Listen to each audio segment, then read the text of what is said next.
Hey there, and welcome to the weekly conversation known as Just Two Dads.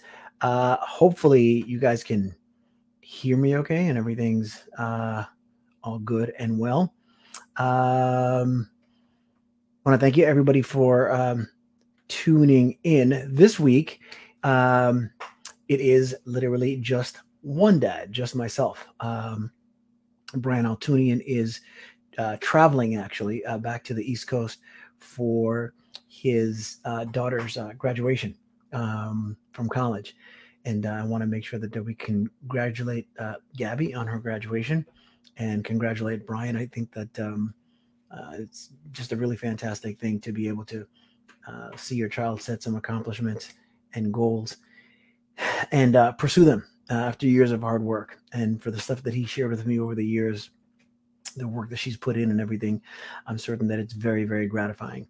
But with that said, wanted to kind of reach out and thank everyone that tunes in and joins us on Facebook Live, as well as wherever podcasts can be found. As you know, we're on live on our Facebook page, Just Two Dads, and then you can find us wherever you find your podcasts on Apple, Spotify, Stitcher, Amazon, Pandora, you name it, wherever podcasts can be found. And then, of course, we have our listening audience that joins us on WSDX AM in the U.S. Virgin Islands on St. Croix and throughout the Caribbean. Being from the Virgin Islands, that means so much to me. And again, Brian and I always try to do what we can to make sure that we're adding value. And for those of you that are tuning in for the first time, what we do is we discuss various issues and topics as it relates to raising a child with special needs from a dad's perspective, just because that's one that is not usually heard. But the truth of the matter is it covers all ground. And we like to say that there is no such thing as special needs. Everyone has the same need, the need to be heard, the need to be understood, the need to know that they matter. And if you have a disability of some kind, whether it's an intellectual one that you may have been born with, or one that has come about as a result of a catastrophic injury, you have the same needs as anyone else. You simply may have more of those needs. That's the only thing that's any different. Well, our topic today, let me back up one more time. I also want to give thanks to Brian. He's with us here in Thought and Spirit, and I appreciate the opportunity to do what we do in this venture here together. So the topic today is one that I think is possibly, a little difficult to talk about, at least for me. Anything that is what it is based on perspective. So if something is painful, it's, relative to what? Something that's difficult relative to what? Something that's easy relative to what? Compared to what? For most people, I would think that today's topic is something that is difficult to discuss. And that is, when is it appropriate to find alternative housing for your child or loved one with special needs or disability? And there's a lot of layers to that. I'll share with you a little bit of a story that my wife and I experienced this past week that led to us choosing today's topic, because I figured that it's something that a lot of people can relate to. I know it's a difficult thing to talk about also. And so, but if you think about just the idea before I get into the story that, got us there, as Brian and I were talking about what the topic was even going to be for the day, the idea, the wording of that alone is something that is somewhat unique. At one point in time, it was very common to refer to finding any kind of alternative housing. Well, let's just back up. What you really would do is, at one point in time, you would refer to it as being institutionalized. And that has since attained, a negative connotation, and deservedly so, because once upon a time, when someone had a disability, if they couldn't handle, raising them, as they would simply, find a a hospital or facility or institution of some kind for that person to live. And what it did more than anything else was just take the burden off of the person who was actually raising that loved one. And, probably didn't do much to ease any guilt. It did more for that person than it did, more for the caregiver than it did for the individual. The things have developed over time. And I belong to a handful of groups on social media, particularly on Facebook, that are, support groups and things of that sort. And in many of the groups, the experiences that people talk about are things that, to be honest, I can't relate to. Although I try. I think most people that know me know that I try to be empathetic. I think that the world would be a much better place if we could step into each other's shoes for just a minute. I think that the lack of that is where the isms come from: racism, sexism, all those things. Our ability to forget that we have more in common than we do otherwise.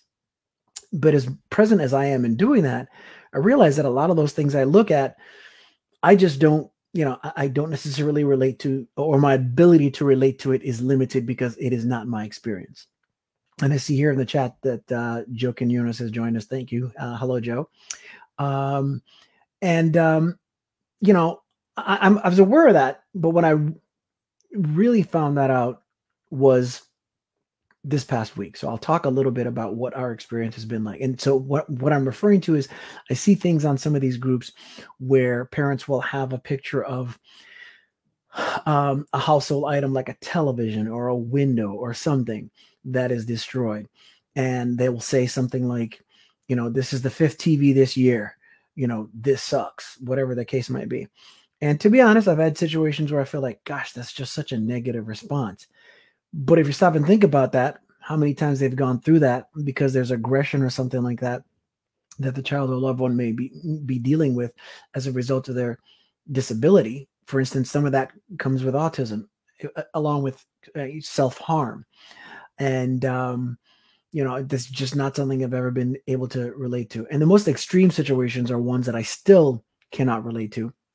But here's what I can relate to that has caused this to be the topic here today anyway. So our son Elijah is 15, turned 15 about 2 weeks ago. And throughout his life, he's had instances where when a meltdown occurs, especially if he's not able to really express himself, because although he's verbal, there's certain words that he may not be able to put together, especially if he's exceptionally upset. And when that happens, the meltdown may ensue. That's happened in public, that's happened at home. And it's never consisted of any true self-harming. There are kids that pull hair out, hit their head against the wall, punch themselves, different things. He hasn't done any of those things. But what comes with autism, for him in particular, is that he will need, if he has anxiety, he'll need squeezes. Those out there who have children on the autism spectrum will be familiar with that. That's why you have things like weighted blankets and heavy items that allow the person to sort of, I can't even explain how it works, but there's tension that's relieved by squeezing. Some are known to self-squeeze. So he's had those instances, and it may involve, a lot of crying as he got older, maybe some screaming. And then it evolved to him being able to say, I need a squeeze. Please squeeze your shoulder. And, that's where he'll let you know what he needs without necessarily a full sentence. Well, as he's gotten older, we've had a couple instances where those things get, maybe a little more dramatic, a little louder in terms of a scream and that kind of thing. And there have been times where he may just go out the front door and run a couple yards or something like that. Very far and few. And I will say that we've been blessed also. Because you could easily have a situation where he could be really harmed. But, lately he has been asking on his own, okay, to get the COVID vaccine. All right.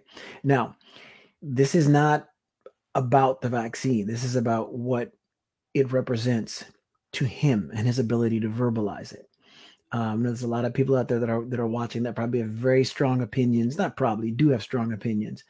And the other thing is, as caregivers to those with special needs, people aren't looking to be judged. So for damn sure, especially on our own show, are not looking to have anybody judge me and about whether or not we should have gotten in the vaccine or how you feel about that. How you feel about the vaccine is, your own business. How I feel about it is mine. Everybody's got their choices to make, and we need to make sure that we share.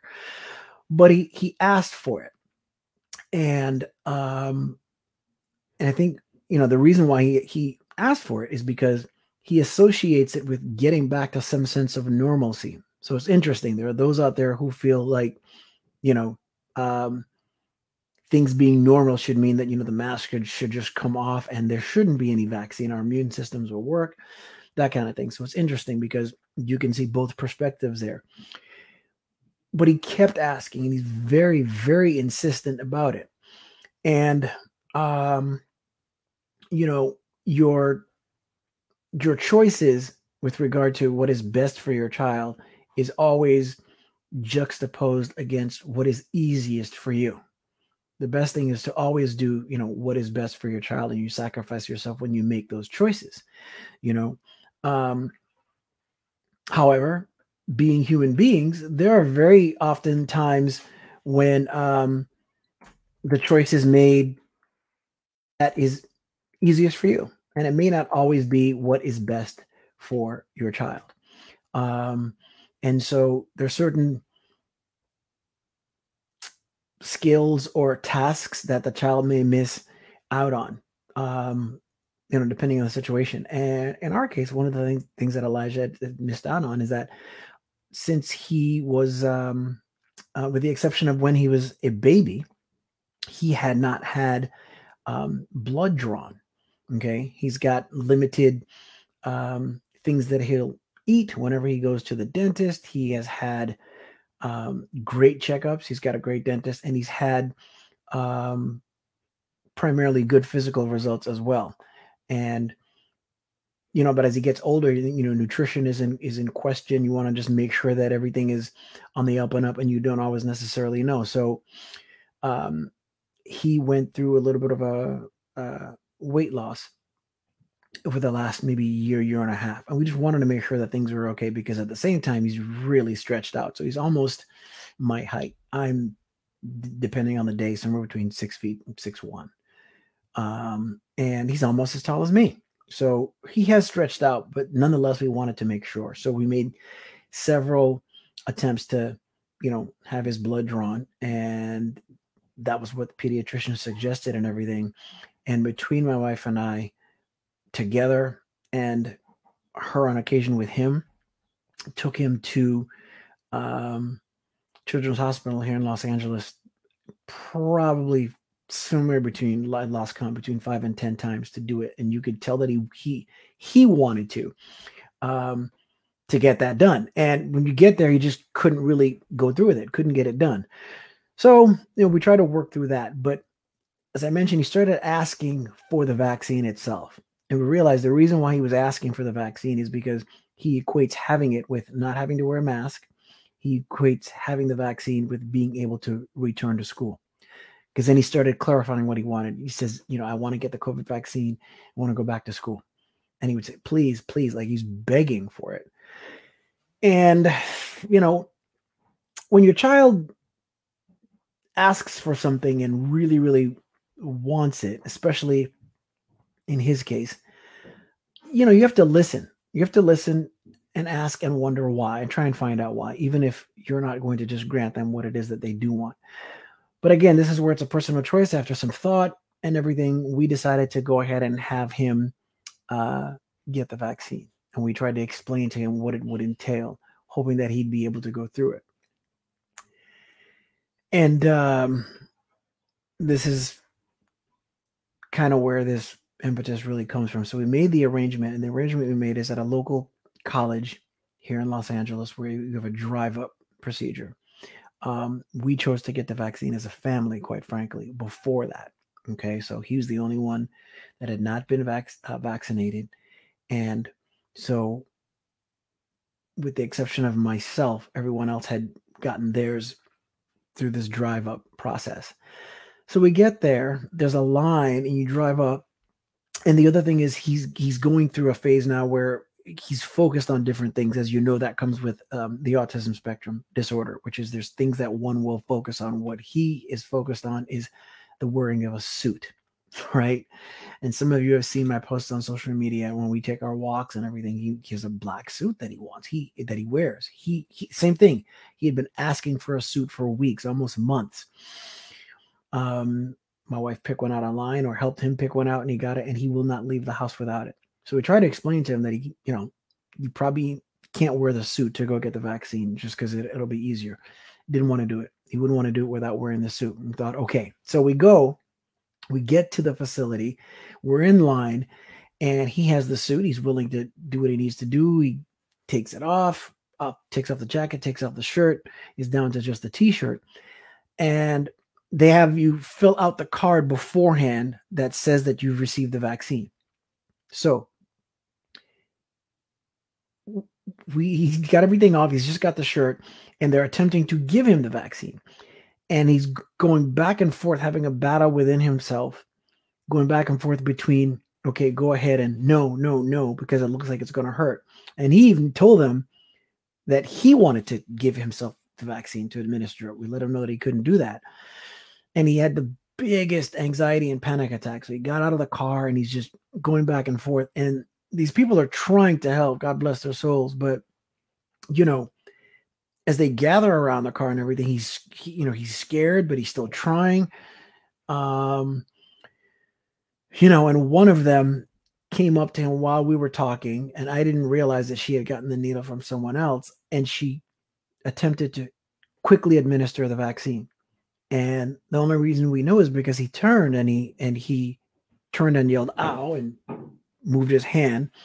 And I thought, oh, okay, at least, maybe this is done. Because we also figure if this is done, then he'll be more open to the blood draw. We can figure out what's going on with his nutrition and everything, just to make sure he's okay. Because with a limited diet for a long period of time, you can't take anything for granted.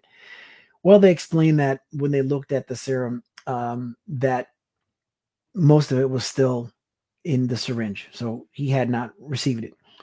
And he realized that. They took the card. We didn't leave with the card. And at first he was saying, he kept responding saying, I did it. And he kept looking for a high five and everything. And then they had to take the card because he didn't actually have the vaccine, and he was devastated. He was just crushed. And, some of you may get this, and for some of you it might not seem like that big a deal, but it was so heartbreaking to see him just realize that, go from feeling like he accomplished something, looking for this validation and affirmation. I did it. Give me a high five, fist bump, to realizing that he hadn't. And he's trying to figure out, why did they take my card? And he kept referring to it as a reward card. So that happened. We come home and he's upset. He gets, calms down some. Finally goes to sleep and everything. And he wakes up at 4 a.m. just upset, asking to get the vaccine, wanting to go at that point. And we haven't pushed it or anything. And his emotions got so severe that he got up and he started screaming, and it got physical in the sense that he grabbed me, asking for the vaccine over and over again, and saying please, almost like he was trying to get something out of himself. And I was thinking this, and my wife confirmed it afterwards, and we were just thinking, like, I was thinking, what if we weren't around? Who else would be able to handle something like that? And he's not as small as he was when he was younger. And then, she was wondering, just like, what if I wasn't around? She said, what if you weren't around? I said, do you mean like out of the house, not at home? She goes, whatever, deceased, out running an errand, and again, that's not our typical experience. But it got me to thinking about people who have faced situations where there is damage to um, property, self-harm, injury to caregivers as well, and they have to make this heart-wrenching choice of finding a facility. And how do they do that? And so, we've had some conversation. I've had some conversation with um, several people that I know that have gone through those situations, and um, they've explained to me that it's just a very, very difficult thing for them to do, and they didn't. One parent in particular, she explained to me that it wasn't something that they saw coming at all, and that things escalated, very quickly. So I'm curious as to, you know, what experiences people have had, how they arrive at that point. And I don't know, exactly how long we go today. I imagine we should be able to, fill the hour, but especially here by myself, it's not an easy thing to talk about. But looking for feedback and input to find out what people have experienced as well. And so when I look at, there's several things. So there's the choice itself, okay, and when I looked at some of the social media groups that I belong to, and I see the experiences that people have, that's when I stop and think, okay, that I don't know what that's like. And the first thing I try to think is, like, how does one arrive at the decision that they possibly don't have a choice but to find a facility? And I'm sure for each person it's very different. And I've seen responses that go from complete judgment to then supporting people as well. And people are in different situations too. There are there's one perspective that you have if you're dealing with something like this as a couple, which I'm blessed to be able to do with my wife. I mean, we have each other's backs, and there are areas where she is stronger than me, and vice versa. So we support each other that way. There's certain subject matters and things of that nature where Elijah will respond to my energy or approach, maybe more receptively than he will with hers. And then there's some for who the complete opposite is the case as well. So I don't know what it's like to be in a situation as a single parent trying to make that choice. And I know that there is a tremendous amount of guilt that has got to be felt with trying to make that choice as well. And so one of the conversations that I had with a parent, that I had mentioned, is the difficulty in leading to making the choice, and she explained to me that she honestly didn't think they would ever have to put their son in a home. She thought at least not this soon. But what happened is, she explained that he was very aggressive. He had gotten very big. So he's an adult at this point, and, began hurting himself and actually doing self-harm. So intentionally harming oneself. Those are things that come along with it as well. Then he mentioned that, he wouldn't sleep and things of that sort. And so, when that happens, you're left with almost no choice. But then by the same token, there's some people that I know in situations that, they've decided that no matter what, they are not going to be putting their loved one in a home at all. And again, these are very personal choices. That is something that is not to be knocked or decided or ridiculed by anyone, And so the other thing is, the choice changes, or the situation will change over a period of time, because you then have to ask yourself, okay, as you age, how does that work? How does that play out? Okay. And in this particular family's situation, they have both, I think, their SSI and um, another resource, the local regional center, which is paying for the paying the fee for their loved one, their son to be in at the home. But you don't know how long any of that takes place. And that's a whole nother conversation to have. But the other thing is the financial wherewithal too. So, and it's interesting because those of you that follow us know that Brian and I work in financial services, and we've, the way that the industry works versus the way that we work is very different. And we've, focused a portion of our business on making sure that we provide financial service education and opportunity to the special needs community. And as much as we talk about making sure that there's proper planning as it relates to the right type and amount of life insurance and debt elimination, retirement, things of that sort, having your money someplace where it can outgrow inflation, get a decent rate of return, minimize how much of that you pay on taxes, and then have an estate plan in place with the attorneys that we work with as well.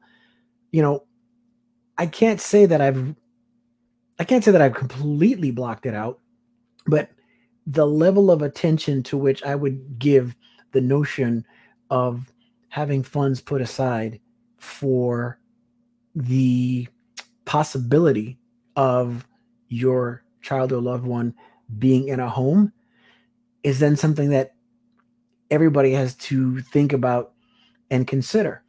That's a part that doesn't necessarily get talked about. And again, you're just talking about making sure that as you factor things in and you're putting money aside and it's growing, then you want to make sure that, okay, what does it cost to do something like that if that comes into play?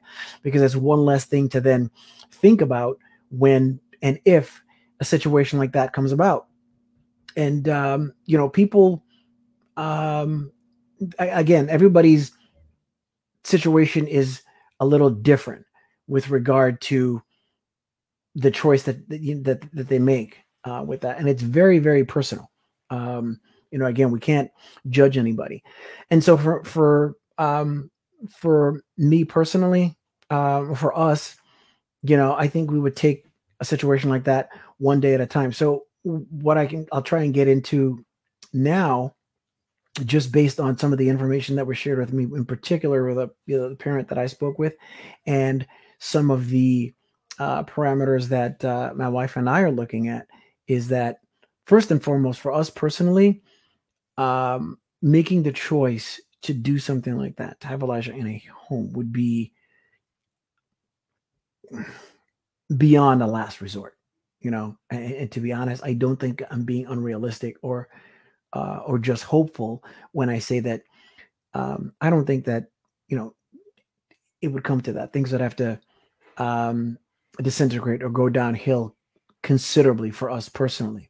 But there are a couple things to look at. And, I'll share what was at least shared with me in some of my conversation. And, the parent that I spoke with yesterday in particular is telling me that, just as I just mentioned, that it's something that people need to plan for. I mean, I would say this, I would continue to include it in our plans from a financial standpoint. Okay. Even though it's not an intention, you don't want to necessarily be surprised. Okay. And, the choice comes in, which is, is your child or loved one currently a danger to themselves? And then how often is that the case? And is that escalating? And that's something you want to pay attention to and take note of, because when you're in a situation, there's a saying that Albert Einstein is known to have, or at least it's accredited to him, which is that a problem cannot be solved at the same level of consciousness at which it occurred, which means that when you're dealing with a problem, you're facing it head on. The problem is yours per se. Oftentimes to solve it, you have to step outside of it and take a look at it with a set of objective eyes. Um, that's easier to do if it's somebody else's problem. That may be easy to do if there's somebody that you can talk to or speak with about the problem of the matter. And so you need to be able to at least step back and take a look and try and figure out, okay, how bad is this getting? The other way to probably do that is to, make note of the behavior and experiences and things that are taking place. Track it, if you will, so that if it progresses to the point where it gets any worse, you then know. Not only do you want to track the behavior of your loved one as they continue to grow and hopefully progress, but then you also want to track and write down and take note of your ability to withstand whatever it is that takes place. And being able to withstand it, that comes on in several forms. You're talking about being able to physically withstand it, which is the most obvious thing to see, but then emotionally and mentally, how are you able to withstand it? That is probably the most difficult thing to do. And so you want to make sure that you're tracking that, but you also probably want to make sure that you've got at least one or two people in your circle that you can speak with about that. People that you trust. You probably have a short list, hopefully, of just someone that you can do that with, so that there's an objective conversation about what's taking place in terms of the growth. And then the other thing is to try and figure out, how is that affecting other people around you? Or in other words, whoever else lives with you and your child or loved one, because it's about how it affects the entire household and how that can be sustained over a period of time.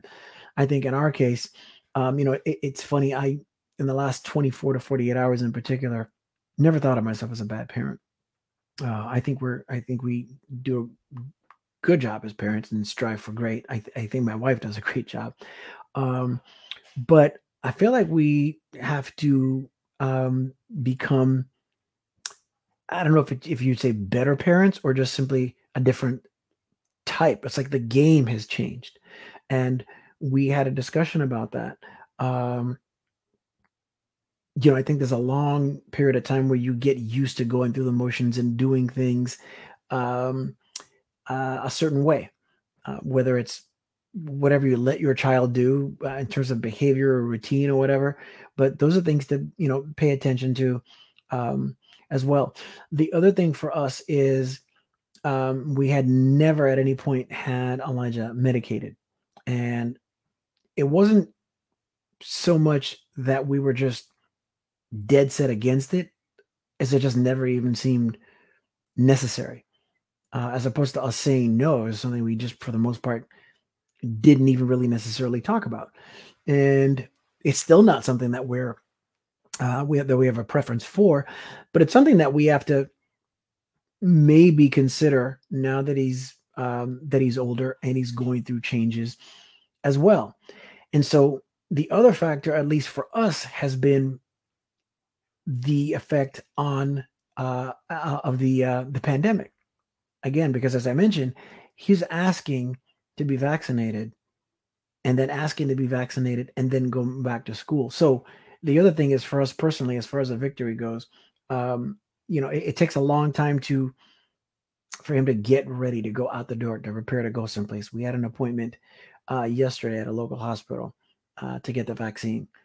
We got there late. He doesn't have concept of time altogether, or his concept of it relates to, if I say that we have to be there at 10:30, as far as he's concerned, it means that that's when we leave. He's not thinking that way. So we got there late, and our thought was, if we get there late, they won't turn us away. We were late for the first appointment too.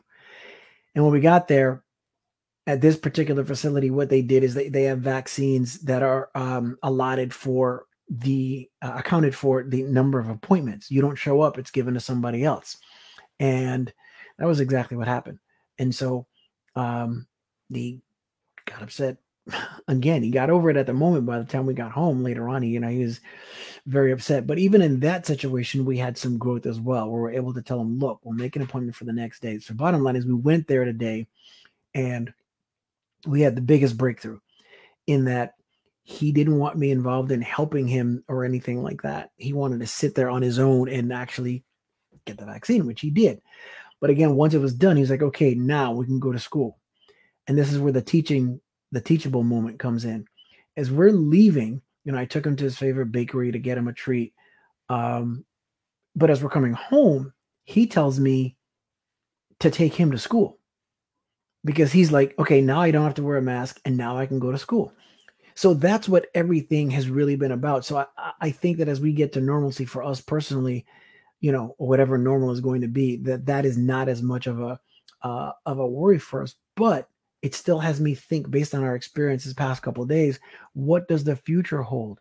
And as it relates to ever having to make a choice like that. Again, I don't think that we would come to something like that, but it made me think differently and see the situation that other families are facing. It made me see that with a different set of eyes. And I just want to say that we want to be here for you, those that are facing situations that are really extreme, where you're probably in a situation where maybe your child or loved one should be in a home, but you can't bring yourself to do that. So, in the remainder of the time that we have here, I'd like to say that, we discussed, how a home or facility is chosen. That's something that we, save for another time, or actually have someone on here that can join us that is well-versed in making those choices. But it can't be easy, and there's so much emotion involved in something like that. So what did we cover so far? We talked about taking note as to how the behavior is progressing. How often is it getting any worse? Is your child or loved one a danger to themselves? Are they a danger to other people? How are you able to handle the situation physically? Are you in any danger? Are you putting yourself in harm's way? And then last, how are you dealing with that from an emotional and mental standpoint? And again, as I mentioned earlier, that's the part that is the most difficult to ascertain, if you will. And that's simply because any situation that we deal with emotionally is difficult to measure or acknowledge. Most people don't have a whole lot of self-awareness, and that's just under normal circumstances. If you're talking about being or having a level of self-awareness to be able to measure how you handle a stressful situation, it's a stressful situation. So therefore you're in the middle of it, in the throes of it. So it's even more difficult to self-assess. But it becomes, again, as I mentioned earlier, very, very important. The other thing that you can do is, seek out support groups of various kinds, and then keep in mind that, everybody's experience is going to be a little different, and make sure that the environment that you're in is one where people are encouraging and supportive and not judgmental, because there's a whole lot of that to go around. The one thing that I've learned being a member of the special needs community is that we're all people. We're all people. And, you're reminded of that when you come across the very strong opinions that people have about various things, just like they might about politics. There's people that have very definite opinions as to how therapy should be administered, what type of therapy. So there's people that are going to have strong opinions as to whether or not one should be in a home or not, and judge those that make those choices. So it's a very personal thing. But it's something that people can, that you can get through if you know that you're not alone. And we want to make sure that we provide, as many resources as we possibly can. And, I apologize because that's something that we should have probably had provided here today, but we will as we make sure that we get our website up and running as well, because we want to make sure that we're giving people resources to address various issues and topics that may be not only commonly faced, but difficult to deal with. And so the other thing I was going to touch on is, when these choices, are made, just as you have resources with regard to regional centers and doctors and therapists and things of that sort for other areas related to the special needs experience, for lack of a better term, There are also resources available to help with one, making the choice as to whether or not um, some type of alternative housing is even appropriate, number one. And then number two, trying to find an appropriate um, home or facility. And I'm measuring my words as I say that, because as I mentioned earlier, in the beginning, and we talked about the word institutionalized, or an institution, is something that we don't, people don't like to use. And I think that they've actually, most of the facilities that apply here are more like homes than they have been before. But anyway, I digress.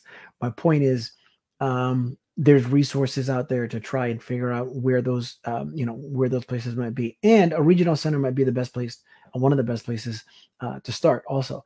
And so for those that are listening in places outside of California, regional centers are entities that the local government has, especially here in Southern California, in an area that's, so large.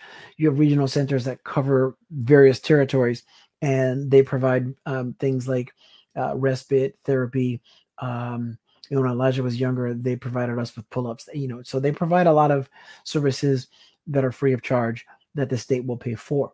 Some states have more than others and are better at it. And here in Southern California, there are a lot of people that move here for those specific services, because there's a lot more of them here that one has access to than you might someplace else. But they can help with those things also.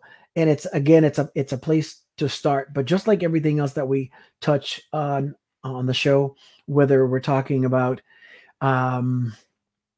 financial awareness, therapies, support, self-care, we want to make sure that that we let people know about the various options that are out there. But that's one of probably the best places that you can start. The other thing is, if autism happens to be a portion of, part of your experience as it relates to a diagnosis or a special needs, Autism Speaks has a directory, a provider directory that is actually national. So you can find a handful of resources there on that directory that will let you know exactly where you can find various forms of help and support for different things. And if I'm not mistaken, that directory continues to grow. Actually, our services are noted there. I know that there are people that have a lot of strong opinions as to whether or not they support Autism Speaks, but that's just an example of, what I mentioned earlier, where there's people that have very definite ideas as to how one should advocate as well. But regardless of whether you agree with their methods, where their how their donations are spent, whatever the case might be, the one thing is that on the directory, there's a whole lot of services and a lot of providers that are there regardless. And that's not something that's up for debate. So the other thing that we talked about, we talked about the idea of trying to how one determines whether or not anything like that is appropriate. We covered tracking the development of any kind of outburst, how you respond to it both physically, mentally, and emotionally. And the other thing that you look at is your support system. Who do you have around you that you can kind of, have a conversation with? For those of you that don't have a strong support system with someone that you can talk to, you can always feel free to reach out to us as well. Because our entire process, our entire reason for doing what we do, both myself and Brian, is to bring people together and to grow our village, the village of those that are caring for people with special needs. And so you can reach us directly at our email address, which is wearejusttwodads@gmail.com. You can reach us on Instagram at just two dads. And the other thing you can do is also reach us on our Facebook page, which is, as I mentioned, Just Two Dads. Whatever answers we don't have, we can more than likely connect you with someone that does have them. And we've had that take place a couple times over the past handful of months with regard to people that offer a variety of services. By the same token, if you know someone, let me say this, if you know someone that provides a service that would be of value to the special needs community, by all means, reach out there. If you have an experience that is related to anything we've talked about here today or on any of the previous episodes, then by all means, reach out to us there too. And what we want to do is, as I mentioned, always bring people together, because we're only as strong as we are together. So, and good, we have that in the chat as well, the email address. And again, we're working on our website, so we should have that up very soon, hopefully. And we want to make sure that, again, we're just leaning on each other as much as we possibly can. And we just want to be a resource and a conduit for people to come together and provide a shoulder to lean on. So that's what everything that we do is about. So with that said, it'll wrap us up just a little early here today. But this isn't a topic that's going to go away. This is something that I see us coming back to discuss and have a more of an actual conversation when we've got a couple people on that can deal with it. I think that based on the experience that I've had personally within the last a couple of days, I thought the topic was worth discussing, and I thought it made sense to, and Brian agreed, we thought it made sense to provide an opportunity for people to share any concerns that they would have around a matter such as that. So I want to encourage you to, follow us, take a look at our YouTube page, and like and share as well. And then feel free to send, again, to the outlets that I've just mentioned, any comments that you might have, any questions that you might have as it relates to this topic, because like many of the other topics, it isn't something that that goes away. We're going to have another conversation about this, and we'd like to have, especially for something like this, an inclusive conversation, okay? Because everybody has something to add for that, which I definitely understand. I want to thank everyone that tunes in to watch us on Facebook Live, everyone that listens on the various outlets wherever podcasts can be found. And I most definitely want to make sure that we thank everyone of our listeners in the U.S. Virgin Islands who are listening to us on WSDX as well. And make sure that you use the hashtag #JustTwoDads, okay? And the other thing I want to do is, as I always do, I want to thank Brian Altunian. Your life has immeasurable value when you have tremendous relationships with people. And so to be able to do what we do together and try and add as much value as we can to people's lives, I'm just very thankful to be able to have him as a friend and partner in Thrive, in which to have this endeavor. I also want to thank our producer, Sean Hall, who contributes to everything we do tremendously, all the way from the island of Hawaii. And last but not least, I want to thank the women in my life, as I always do, my mom, Jan, and my wife, Laura. I couldn't begin to attempt to do and be who I try to be without them. And then the other thing I want to say is, for those of you out there who are having a challenge or a struggle, you're not as alone as you might seem, as it might feel. But you got to speak up, and it's quite okay to let somebody know that you're alone. There's answers out there and solutions that are at your fingertips that you might not know about if nothing is said. Okay. And then the last thing is, just remember that there are special needs. There's no such thing as special need. There's needs that everyone has, but everyone just has, everyone has the same needs. But those of us that are labeled with special needs need the same thing. You need to be seen. You need to be heard. You need to know that you matter. And somebody out there needs to know that you care. Somebody out there needs to know that they're heard and that they are seen. Everybody has that same basic human need. We all do. And so with that said, I want to thank you for tuning in. I hope that some semblance of value is added here today. That's something that we strive to do each and every week.